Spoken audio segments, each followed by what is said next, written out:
Hello, everyone. Welcome to the Little Chapel of Faith. My name is Tina. If you're new here, welcome. If you're returning, welcome back. We have platforms on Instagram, Facebook, YouTube, and TikTok. If you're on any of those or all of those, please like, subscribe, and share. I am telling you, something is trying to not let me read the rest of this book. I have tried since Friday to continue the readings of this book, and every time I try to start, something stops with my phone. It's very strange, and it's I don't even know what to say about it, but it will not let me get past a certain point. That's the really strange part. I get to a certain point, and that's when it happens. So I said a prayer, and I don't know, maybe I should do a St. Michael reading or something, but something is trying to stop me from reading this, and it's not going to stop me. So we're going to start again. Well, I'm starting again. You didn't know I started again. Let me try to clean my glasses here so I can see. It's just, I don't know what it is. I've been trying since Friday, and I've twice tried to do it tonight. So, let's see what happens. I'm going to try again. So let's continue on. Talking of clouds, there was only one day I remember when there was nothing but lovely blue sky over the countryside. Then far away there was a rumble of thunder and flashes of lightning.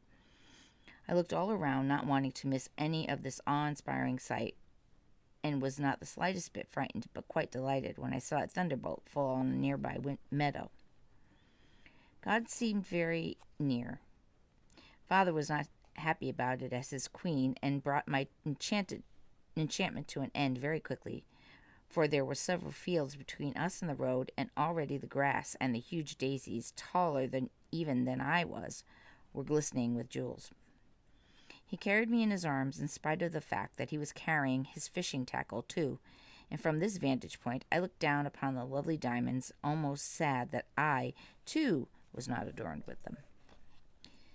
So far I have not said anything about how often I give alms to the poor people who we met on those daily walks. We used to go to Lisieux and Alencon. There was one poor old man we met on crutches, dragging himself along with difficulty. I went up to him and offered him my penny, but he simply looked at me very sadly, shook his head, and with a wry smile refused it. I had only wanted to do what I could for him, and yet I had perhaps hurt and humiliated him. You have no idea what I felt like. When we had gone on some way, however, I saw him turn around and smile at me, so he must have guessed what had been going on in my head. As Father had just bought me a cake, I felt a great desire to run and give it to the old man, saying to myself, he will not take any money, but I'm sure he would like a cake. And I felt so miserable about it that I almost cried. At that moment I remembered someone saying that everything we asked for on the day of the first communion would be granted, and I felt happy again.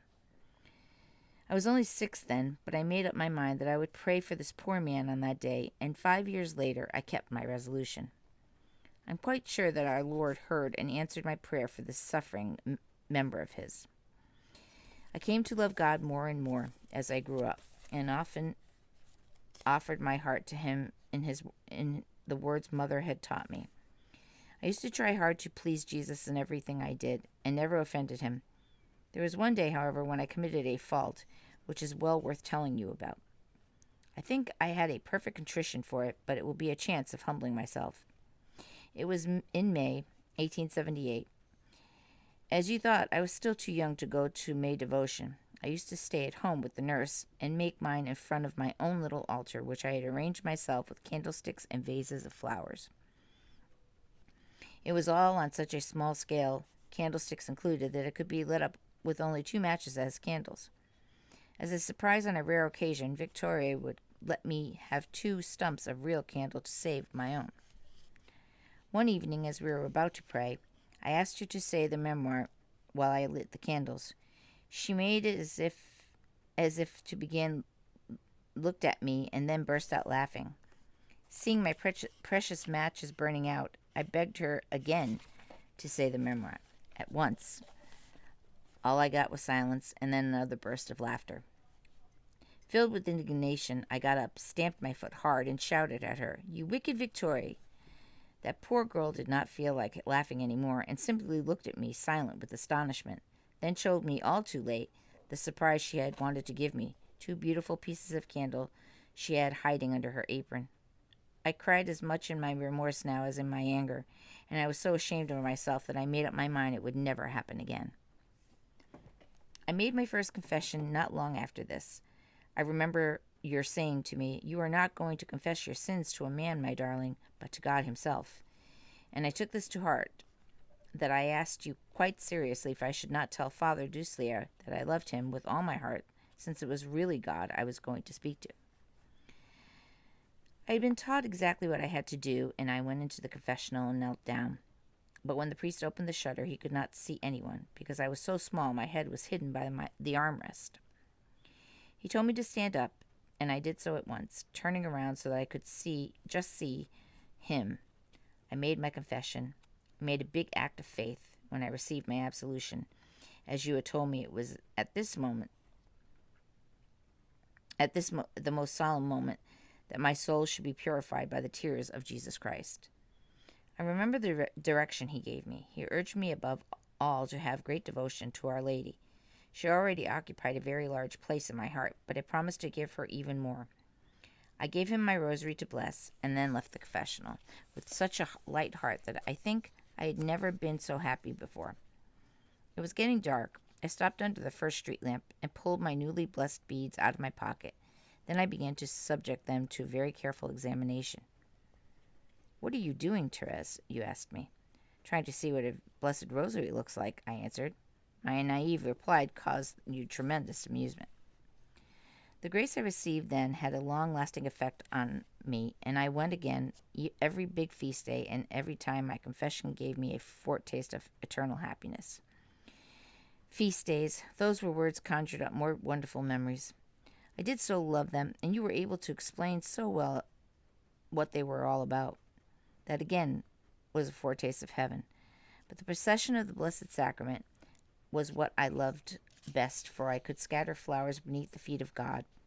I used to throw them up high in the air before they fell, and when my rose petals touched the monstrous, my happiness was complete.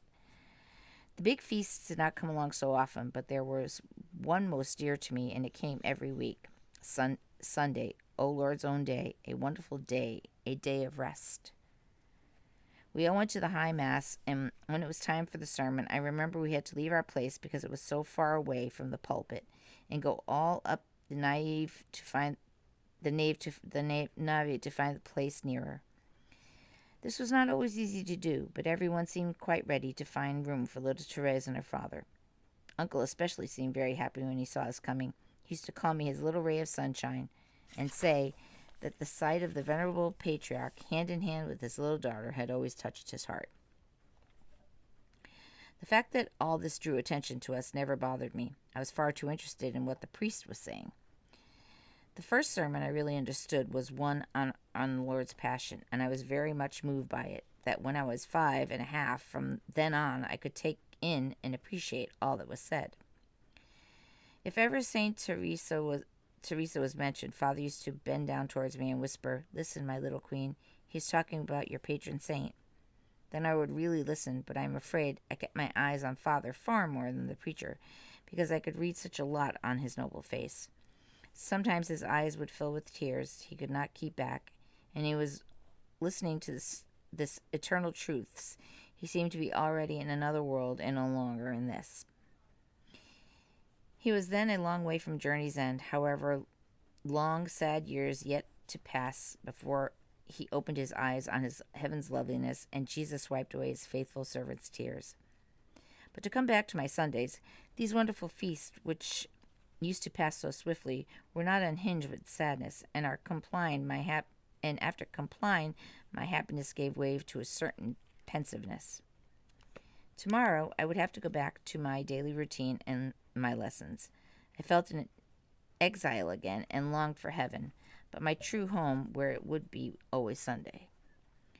We used to take it in turns to spend our Sunday evenings with our aunt before going to Les Boissonets, and I used to look forward so much to my turn.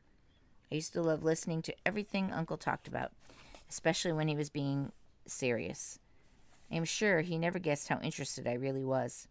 I was not too happy, however, when he used to sit me on his knee and sang me a song called Bluebeard. His voice was rather formidable. Father would come and fetch me at about 8 o'clock. I remember how I used to love looking up at the stars on the way home. I was quite fascinated by Orion's belt, which hung like a cluster of golden pearls across the deep vault of the sky, for they seemed to me to form the letter T. Look, Father, I used to say, my name is written in heaven. Then this miserable earth lost all interest for me, and I would ask him to guide me without looking where my feet were going. I threw my head back and never tired of gazing at the stars. During the winter evenings at Les Boissonets, we used to play draughts. Then board was whisked away, and you and Marie would read some of the liturgical year to us, followed by a few pages from some other good and fascinating books. All this time I would preach. I was to be perched on Father's knee, and it was over. He used to sing the most beautifully sung lullaby, which he rocked. Let me read that again. And when it was over, he used to sing most beautifully some lullaby while he rocked me to sleep, pressing me gently to his heart. At long last, we would all make our way upstairs to say our night prayers, and once again, I would find myself close to him, only having to look at him to know how saints must pray. After you had tucked me into bed, I always used to ask you, have I been good today? Do you think God is pleased with me? Will the little angels come and shield me with their wings? Always got the answer yes. I would have cried all night otherwise. After that, you and Marie would kiss me good night. Then little Therese was left alone in the dark. I count it very fortunate that I was taught at an early age to overcome the fear of the dark. You often used to send me by myself at night to fetch things from a room the other side of the house, never allowing me to get out of doing it was really good for me because I was far too timid. Now it is very hard to frighten me. It is a wonder to me how I managed to bring up so lovingly without spoiling me, but you certainly did. You never let me off with a single little fault and never went back on any decision you had made, though you never rebuked me unless there was a good reason. I used to tell you my most secret thoughts, and you would set any childish doubts I had to rest. And I think I'm going to leave that there because we have quite a bit more to go for chapter 3 to come up. So we're going to leave it here for today. I'm just so happy I got to make it that far. I just can't believe oh my goodness. I just couldn't believe I could not, I don't know what was happening, but the only thing I could do is say a prayer and stop whatever it was trying to stop me from reading this. I don't know what was going on. But that is all for this evening. There is a rosary giveaway that I'm doing, and so look for that post. It'll be up all week. We'll do a drawing next weekend or this coming weekend. So that is all for now. I hope you all have a good evening. Be well, be safe, be kind to each other. May God bless us all.